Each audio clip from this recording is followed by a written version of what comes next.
Rings can get stuck on your fingers far more often than you might think, especially if your hands are slightly swollen. But there's a simple and safe method that lets you remove them in just a few minutes using something you probably already have at home: a piece of thread or thin string. Take one end of the thread and slide it under the ring. This step may require a bit of patience. Use the tip of the thread like a needle, gently pushing it between the ring and your skin. Take the short end that's left on the palm side and hold it firmly by pressing it against your finger with the thumb of your other hand. With the long end of the thread, begin wrapping your finger snugly, but not excessively, starting right after the ring and moving toward the fingernail tip.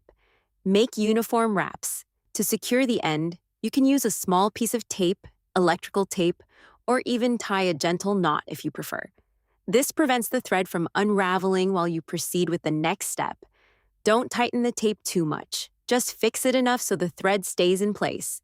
Now comes the moment to free the ring. Return to the short end you left under the ring, on the palm side.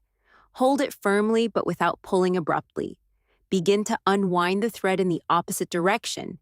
Turn after turn, the ring keeps advancing until it finally slides completely off your finger.